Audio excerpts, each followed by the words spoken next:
Meus queridos irmãos, a graça e a paz do Senhor Jesus, um bom dia a todos.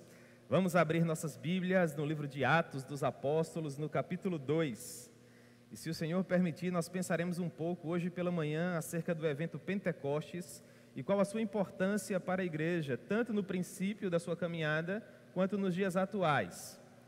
Atos, capítulo 2, a partir do versículo 1. Eu também quero parabenizar o meu querido amigo Silvio pela formatura no seminário. Parabéns, meu irmão, que Deus lhe abençoe, lhe conceda graça, para que com as ferramentas que o irmão conseguiu, o irmão possa contribuir com a expansão do reino de Deus e com a manifestação da glória dele até os confins da terra.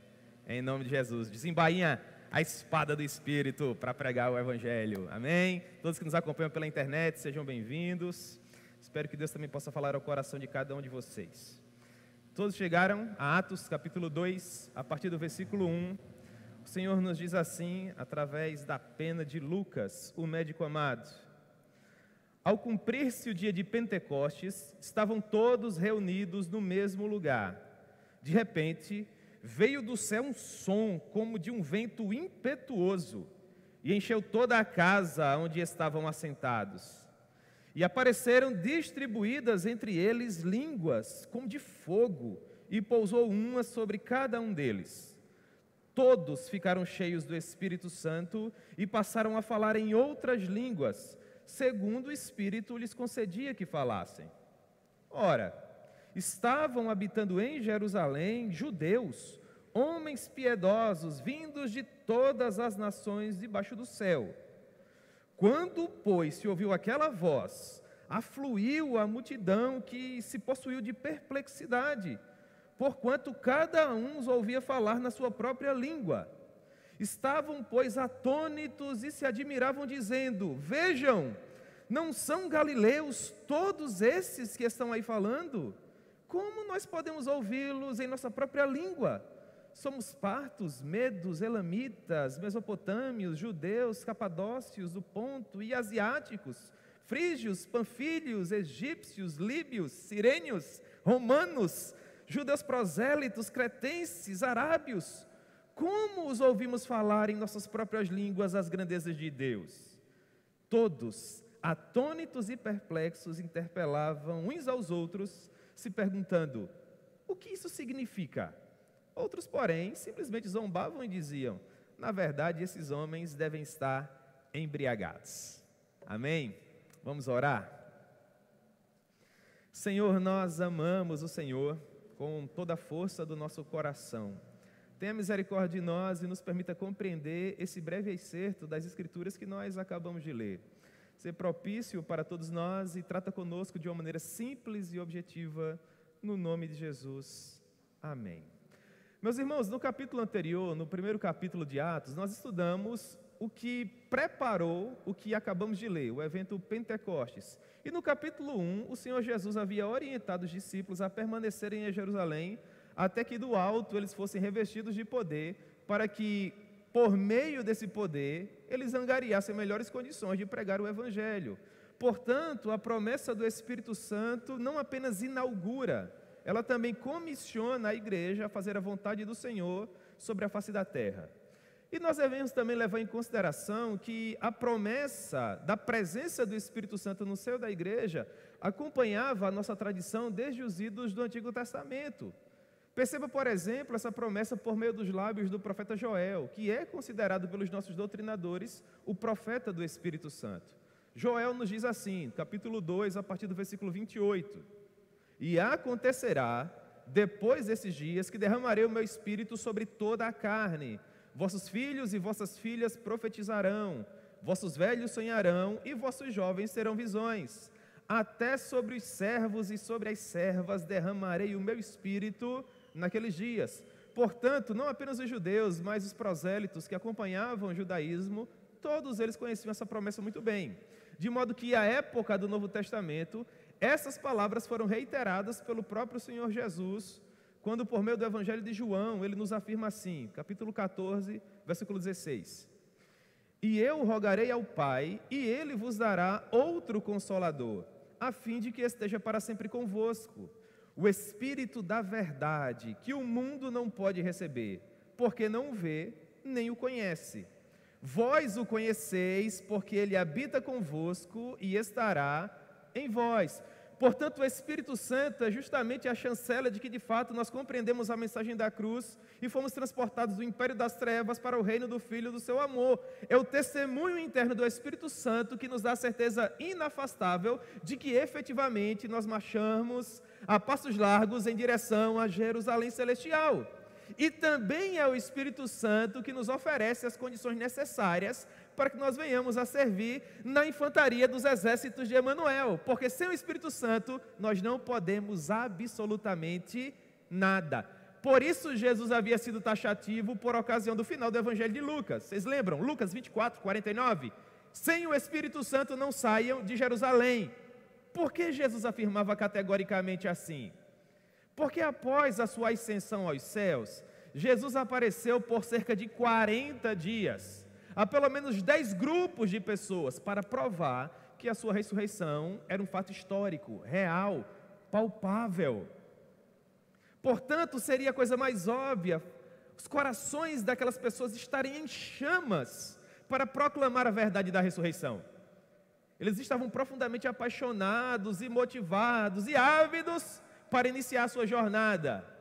Mas Jesus, que conhece o coração humano como ninguém, sabe que motivação daí passa.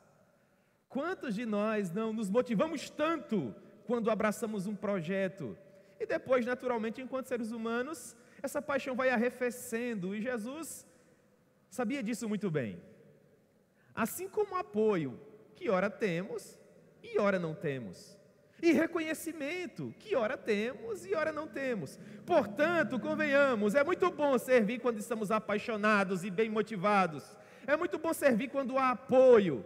Assim como também é muito bom servir quando há reconhecimento. Mas quando tudo isso nos é retirado, nós vamos deixar de servir?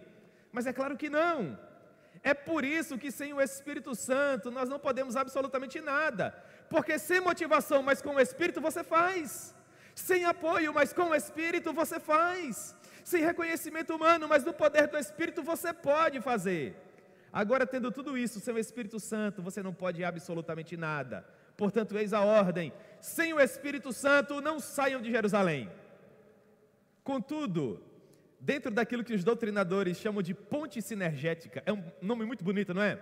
A conexão que liga o Evangelho de Lucas ao livro de Atos, nós temos o verso que diz: mas vocês receberão poder, ao descer sobre vós o Espírito Santo.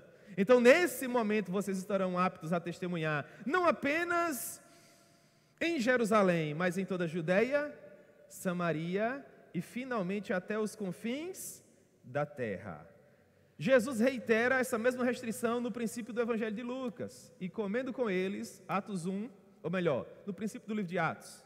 Atos 1, verso 4 e 5. E comendo com eles, determinou-lhes que não se ausentassem de Jerusalém, mas que esperassem a promessa do Pai, a qual disse ele: de mim ouvistes. Portanto, nesse contexto, irmãos, nós precisamos assentar em nosso coração, de uma vez por todas, que sem o poder do Espírito Santo, a igreja não pode realizar absolutamente nada. Na verdade, sem o Espírito Santo, os irmãos não tinham permissão nem de sair de Jerusalém.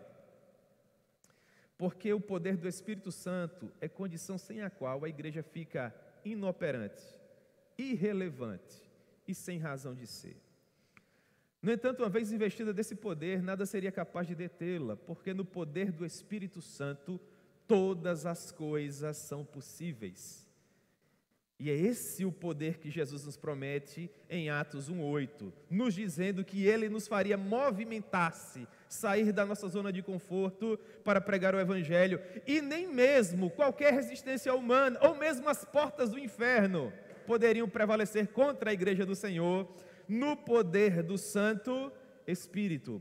Portanto, criado esse pano de fundo contextual, histórico, nós olhamos para o versículo 1 do capítulo 2, e Lucas nos diz que, ao cumprir-se o dia de Pentecostes, ou seja, 50 dias após a Páscoa, 10 dias após o Senhor Jesus ter subido até os céus, estando todos reunidos no mesmo lugar, aparentemente aquele cenáculo que era de propriedade da mãe do João Marcos, sobrinho do Barnabé, uma mulher de posses, que ao que parece possuía uma espécie de laje primitiva por sobre o telhado da sua casa, e os discípulos de uma maneira cômoda se reuniam ali, de modo que estando todos eles aparentemente reunidos nesse mesmo lugar, de repente, versículo 3, ou seja, de uma maneira inopinada, sem que eles esperassem, sem que eles agendassem, porque avivamento não é produto do mérito humano, nem do esforço humano. Nós não temos liberdade de produzir uma faixa dizendo: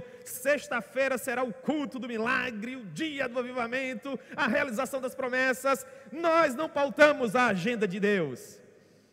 O evento Pentecostes acontece de repente. Os discípulos não estavam nem de pé orando, ou mesmo ajoelhados, intercedendo, eles estavam assentados. Alguns doutrinadores entendem que eles estavam, por exemplo, se alimentando, quem sabe, tomando um café, conversando ao cair da tarde, e sem que eles esperassem, porque Deus age soberanamente dessa maneira. Eles ouviram algo como um som de um vento impetuoso. É interessante notar que não aconteceu uma espécie de tornado arrancando as palhas dos telhados das casas da cidade de Jerusalém, absolutamente. Lucas nos diz que eles ouviram algo que seria semelhante ao som de um vento impetuoso. E ao que parece, Deus permitiu esse primeiro fenômeno para servir como uma espécie de chamariz, como sinos que convidam as pessoas do interior a se fazerem presentes por ocasião da missa, por exemplo. Nós, seres humanos, curiosos por excelência, temos a tendência de gastarmos tempo com aquilo que nos chama a atenção, não é verdade? Quando as pessoas ouviram o barulho de algo semelhante a um vento arrebatador, seguramente aquilo lhe chamou a atenção.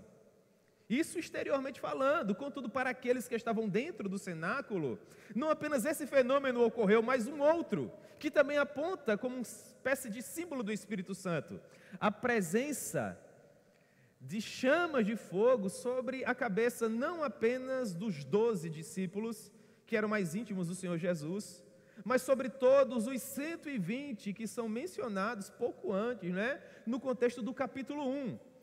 Todos eles estavam ali reunidos, e essa chama de fogo aparece sobre as frontes de cada um deles, o que significa dizer que esse evento não é um evento elitizado.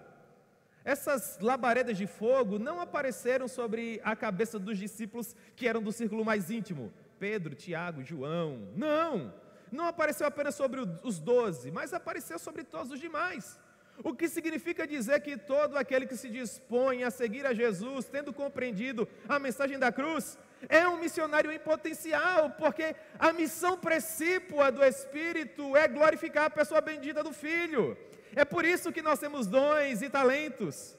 Tudo que o Espírito nos dá, desde os dons ministeriais de serviço, até aqueles que servem para chamar mais a atenção dos pecadores, como o falar em outras línguas, interpretá-las, tudo isso serve apenas para apontar para a pessoa belíssima do Senhor Jesus.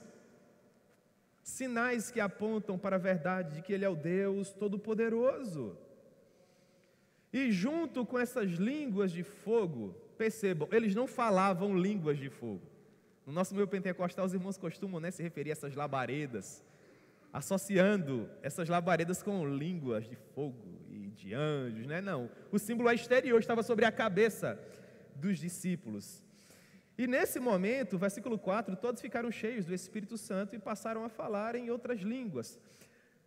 Atente para isso, todos eles, dentro dessa economia do reino, todos ficaram cheios do Espírito Santo e passaram a falar em outras línguas. Essas línguas eram dialetos que as pessoas falavam dentro daquele recorte histórico, não línguas estáticas, não algo que carecia de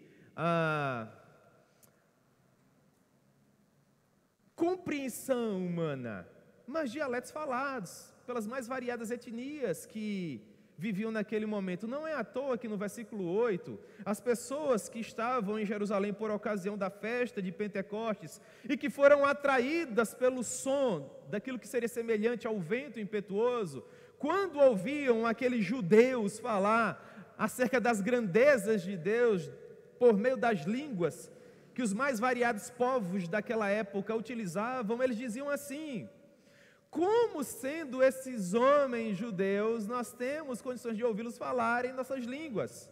Ou seja, é de fato um fenômeno sobrenatural, mas não são línguas como que de anjos que são faladas, ou línguas que não eram utilizadas naquele momento histórico, absolutamente. Eram línguas que as pessoas falavam naturalmente dentro do seu cotidiano, espalhadas pelas mais variadas nações ao redor da terra.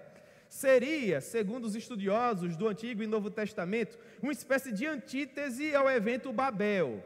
Porque no evento Babel, a ambição do homem era construir uma grande escada para subir através dela, olhar nos olhos do Senhor tete a tete e propor os seus argumentos a Deus. E do ponto de vista humano isso é impossível, porque não é o homem que encontra a Deus, é Deus que encontra o homem, é o Senhor que nos ama primeiro, no tremendal de lama que é a nossa vida. Portanto, no afã de Babel, tudo que nós encontramos é confusão. As pessoas falavam uma única língua, e para que aquele projeto viesse a cair por terra, Deus confunde aquelas pessoas e os espalha por toda a face da terra, por meio das várias línguas que surgiram. Na ambição do homem, o que nós temos é confusão, pecado e divisão. Mas no poder de Deus, as línguas não servem para separar, pelo contrário, servem para unir. No poder do Espírito Santo, todos os povos, tribos, línguas e nações que perfaziam toda a terra estavam unidos em um único evento que era capitaneado pelo poder do Espírito Santo de Deus. Qual o interesse do Senhor Jesus em nos enviar o Espírito? Por que esse fenômeno aconteceu? Esse seria um segundo ponto interessante. O Espírito Santo serve para capacitar a igreja a revolucionar o mundo no poder do Evangelho. No momento em que o Espírito Santo desce sobre a igreja, ela é inaugurada, ela é comissionada por Deus, passa efetivamente a ser o seu corpo. Aquilo que outrora estava restrito quase que exclusivamente a 12 homens comuns, e cerca de 120 que sobraram após o assassinato de Jesus, agora, como uma espécie de rastilho de pólvora, teria poder para se espalhar por todo o mundo, e é o que ocorre em 2 séculos. Em 2 séculos nós deixamos de ser uma facção do judaísmo primitivo, e passamos a ser a religião oficial do império, desde Jerusalém até o Ilírico, e finalmente até a Península Ibérica, onde pessoas estavam dispostas a morrer em prol da mensagem revolucionária pregada pelo carpinteiro de Nazaré, e nós aprendemos, à luz do que foi pregado em nossa última oportunidade aqui, que ninguém está disposto a morrer por algo de que duvida, e é o Espírito Santo quem nos enche desse poder missionário, para que nós estejamos dispostos a dar a própria vida por Ele, não apenas em Jerusalém, mas até os confins da terra, se essa for a vontade dEle em nos enviar. E isso nos leva ao segundo ponto: capacidade para viver por Ele, e para Ele, e por meio dEle. Lucas nos diz, no versículo 5, que habitavam em Jerusalém judeus, homens piedosos, vindos de todas as nações. Além de Jerusalém ser uma cidade cosmopolita, havia aquilo que os judeus chamavam de santa convocação. 3 vezes ao ano, todo judeu precisava deixar a região onde ele morava e subir até Jerusalém para adorar. Seria Páscoa, Pentecostes e Tabernáculos. Jesus é assassinado na Páscoa, ele ressuscita e ascende aos céus no domingo de manhã, e 50 dias depois seria uma próxima festa, a festa de Pentecostes. Era o início da colheita. É bem sugestivo, não é, irmãos, o símbolo? A Páscoa é a passagem, é a transição para um novo momento, enquanto que Pentecostes é a dádiva do começo, da bênção do Senhor, do poder do fruto que chega à nossa vida. Portanto, todos eles estavam ali reunidos. Os discípulos, por sua vez, esperavam o cumprimento da ordem, que, conforme nós estudamos, finalmente se cumpriu. As pessoas que estavam em Jerusalém por ocasião da festa foram apanhadas de surpresa por aquele evento, e ávidas por entenderem o que aquilo significava, afluíram até o local onde os discípulos se encontravam, versículo 6, e possuídos de perplexidade se perguntavam o que estava acontecendo. Na verdade, eles estavam mais do que perplexos, eles estavam atônitos, boquiabertos. É a expressão que Lucas usa no versículo 7. E eles se admiravam dizendo assim: esses homens são galileus iletrados. Alguns deles nós de fato até conhecemos, são pescadores lá do mar da Galileia. Como eles conseguem falar dessa maneira? Versículo 8, como nós conseguimos ouvi-los em nossa própria língua materna? E Lucas nos oferece uma lista meramente exemplificativa da quantidade de nações que se encontravam ali, de modo que a partir do versículo 9 ele diz: nós somos partos, medos, elamitas, mesopotâmios, judeus, capadócios, do Ponto, e asiáticos, frígios, panfílios, egípcios, líbios, sirênios, romanos, judeus, cretenses, arábios.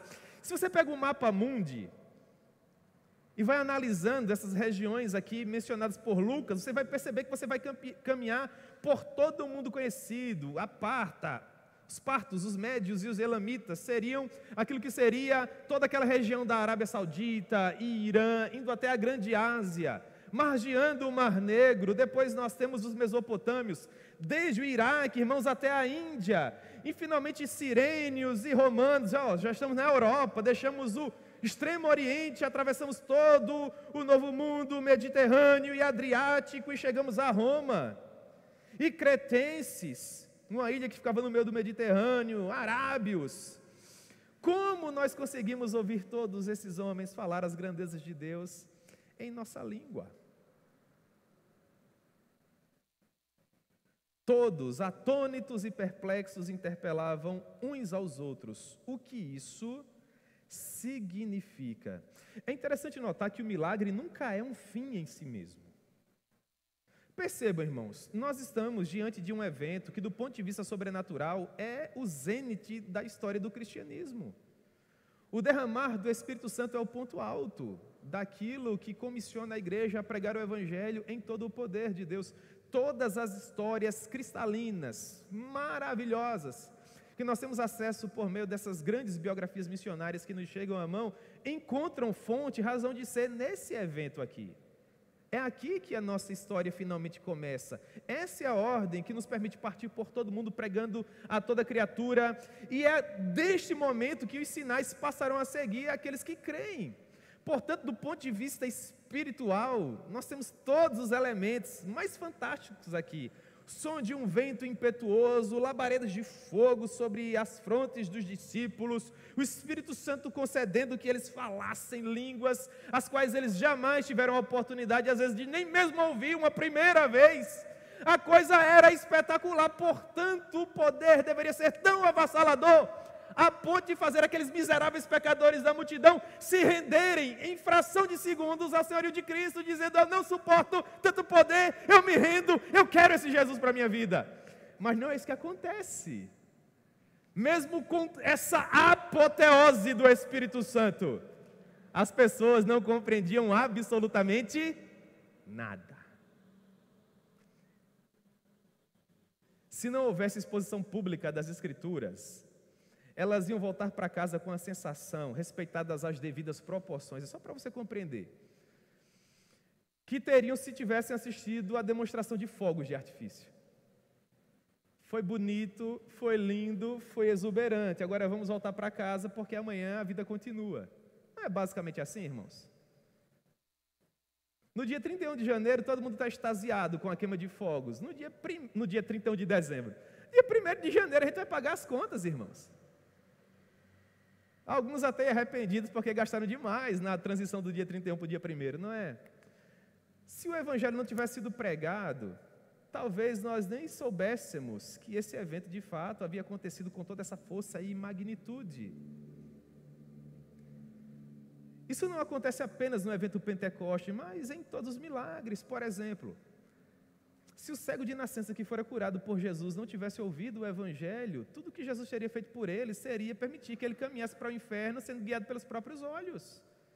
Ele foi curado por Jesus e depois no encontro lá de João capítulo 9, o Senhor pergunta: em que sua vida mudou? Você de fato crê naquele que fez isso por você? Ele diz assim: eu ainda nem conheci aquele que fez isso por mim.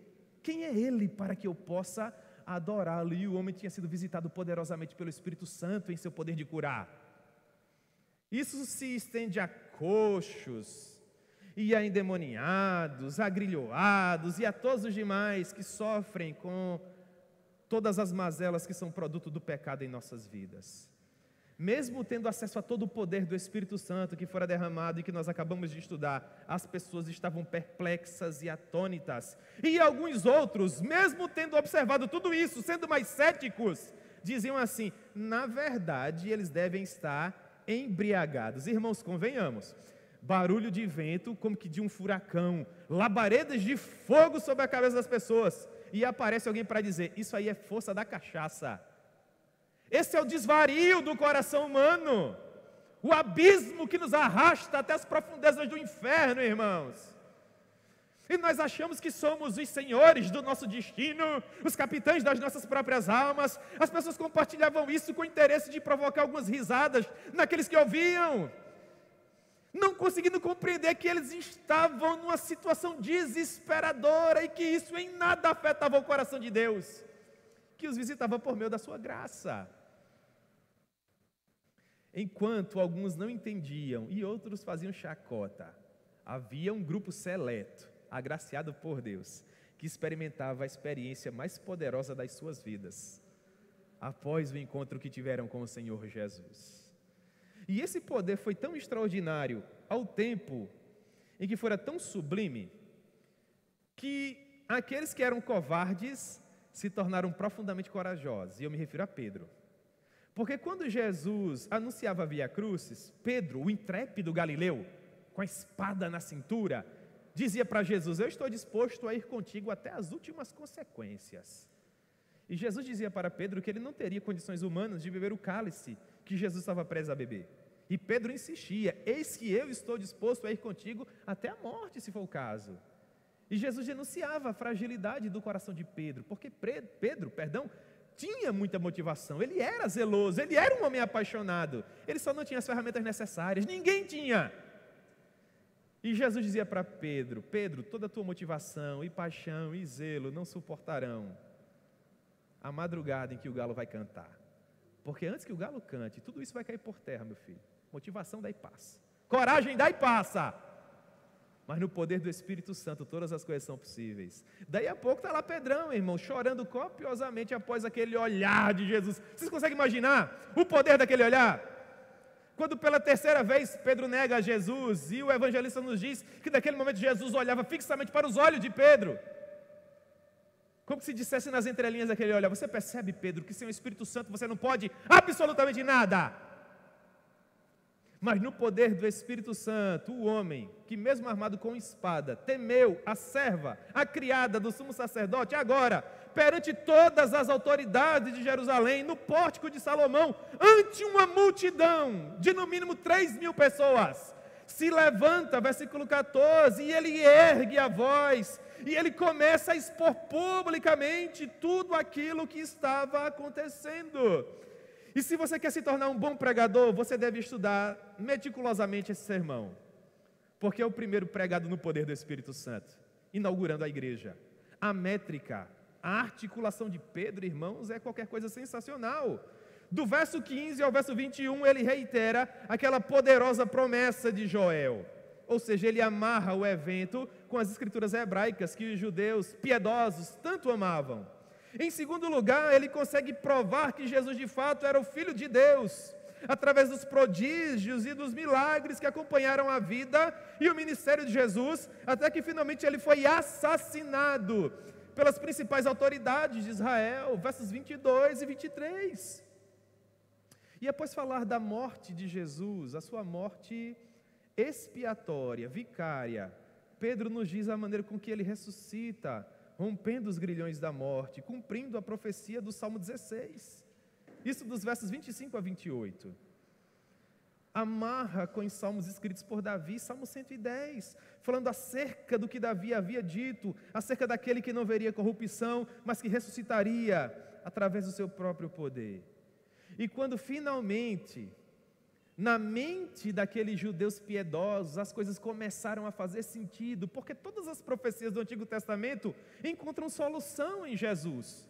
Paulo provaria isso alguns anos depois. Vocês lembram? Quando Paulo recebe a Jesus como Salvador, em Atos 9:20, Paulo só conseguia afirmar que Jesus era o Messias. Mas haviam muitos falsos Messias afirmando que também era um filho de Deus. Paulo não podia meramente afirmar, Paulo teria que provar. Então nós saímos de Atos 9:20 e chegamos a Atos 9:22 e o verbo muda.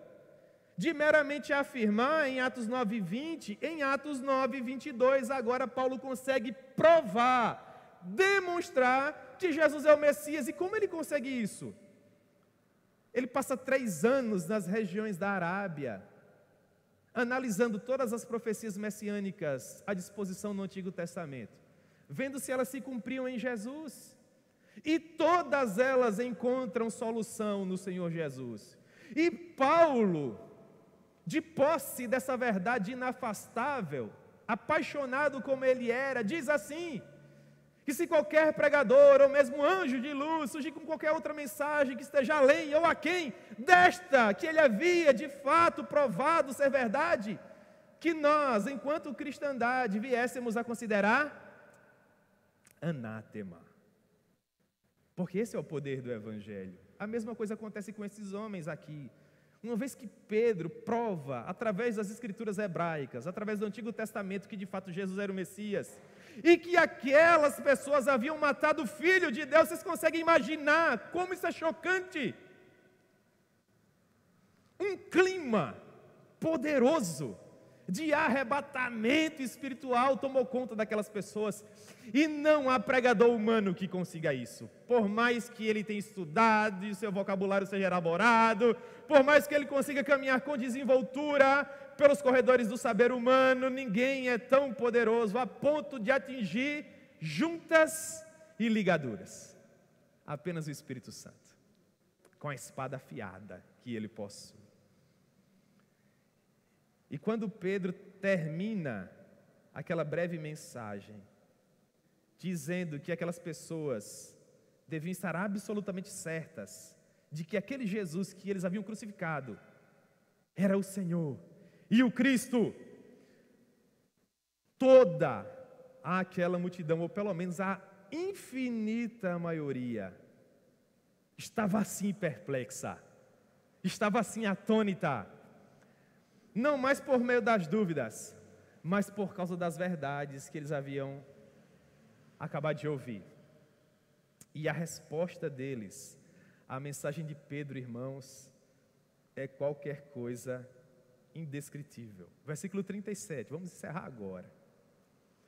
Ouvindo eles estas coisas, o plano de salvação, irmãos, apresentado de uma maneira bela, magnífica.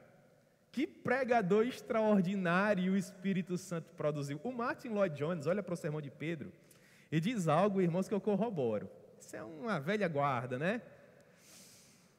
Pregadores nascem prontos. Tudo que eles conseguem ao longo da vida são ferramentas que melhoram o que eles já têm, assim como cantores e tocadores e tudo mais. Fantástico isso, né?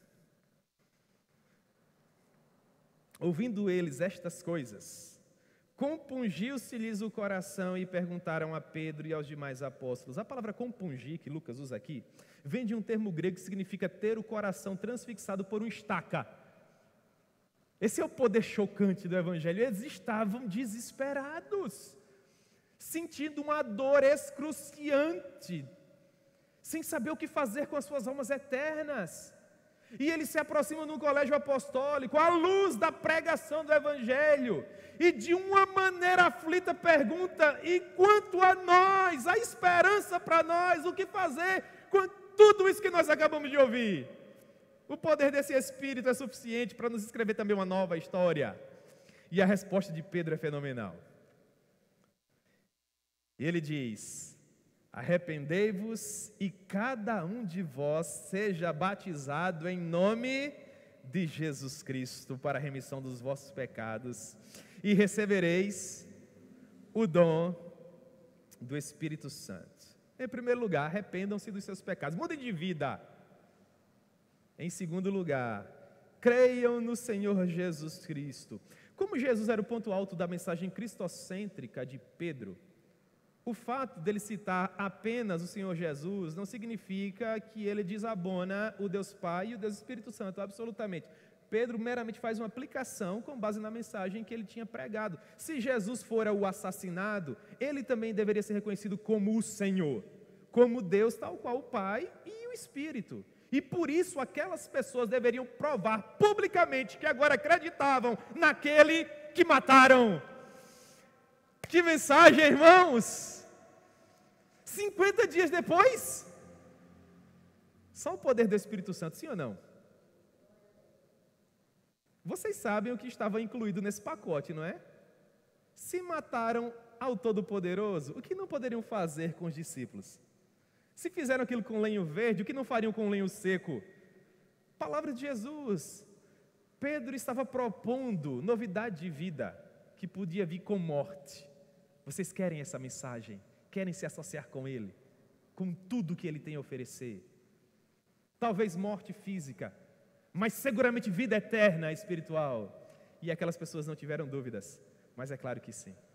Porque não existe nenhuma mensagem mais bela que essa mensagem. Então Pedro diz, tornem pública essa mudança, através do batismo, que prova o arrependimento de pecados, e recebam o Espírito Santo. Morrer é muito pouco se comparado a tudo que o Evangelho tem a oferecer. Convenhamos. Amém, irmãos? Muito bem. Através da exposição dessa mensagem, quase 3.000 pessoas passaram a somar a novel seita dos nazarenos, forma como nós éramos conhecidos naquele recorte histórico.